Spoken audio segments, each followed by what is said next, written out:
اگر کسی پاس لازمی ضروریات کے علاوہ اتنی قیمت کا مال ہو جس پر زکوٰۃ واجب ہو سکے تو اس پر فطرہ بھی واجب ہے، اور زکوٰۃ اس شخص پر واجب ہے جس کے پاس 52.5 تولہ چاندی جس کا وزن 612 گرام ہوتا ہے، یا جس کے پاس 7.5 تولہ سونا جس کا وزن 87.5 گرام ہوتا ہے، اس کے بقدر ہو اور اس پر پورا سال گزر جائے تو اس شخص پر زکوٰۃ واجب ہے۔ یا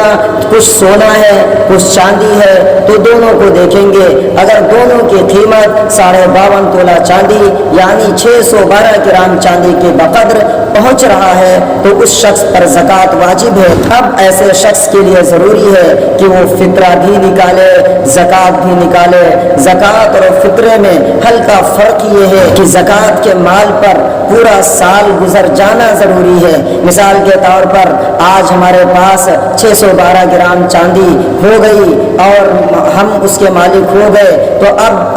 تو فوراً ابھی ہمارے اوپر زکوٰۃ واجب نہیں ہوئی ہے جب تک کہ اس پر 1 سال نہ گزر جائے۔ اگلے سال اسی دن ہم پر وہ زکوٰۃ واجب ہوگی، لیکن فطرے پر سال گزرنا ضروری نہیں ہے۔ اگر ہم 612 گرام چاندی کے بقدر مالک ہو چکے ہیں قیمت کے تو اب ہمارے اوپر فطرہ واجب ہے۔ اور اسی طریقے سے ضرورت اصلیہ کے علاوہ ہو جو ہماری روزمرہ کی استعمال کی چیزیں ہیں، ان چیزوں کو چھوڑ کر جو دیگر چیزیں ہیں اگر ان کی قیمت 612 گرام چاندی کے بقدر پہنچ جاتی ہے تو ہم پر فطرہ واجب ہے۔ اور اسی طریقے سے زکوٰۃ میں بھی ہے کہ اگر ہم قرض دار ہیں تو قرض کا پیسہ نکال کر کے پھر دیکھیں گے کہ ہماری اصل پونجی کتنی ہے، ہمارے پاس کتنا روپیہ بچا ہے۔ اگر وہ روپیہ 612 گرام چاندی کے بقدر پہنچ جاتا ہے تو ہمارے اوپر زکوٰۃ واجب ہے۔ اسی طریقے سے فطرے کے اندر بھی ہے، اگر ہم قرض دار ہیں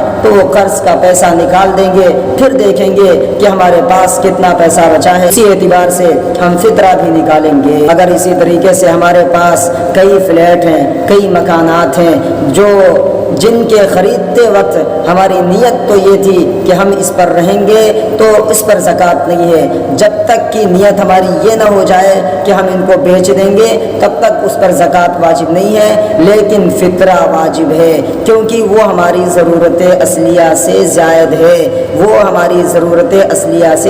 ہے، اس لیے اس پر فطرہ واجب ہوگا۔ اسی طریقے سے جو دیگر چیزیں ہیں جو ہماری ضروریات سے زائد ہیں، جن کو ہم نے خریدا ہے رہنے کے لیے یا استعمال کرنے کے لیے یا بیچنے کے لیے، تو ان پر فطرہ واجب ہے، ہمیں چاہیے کہ ہم ان پر فطرہ ادا کریں۔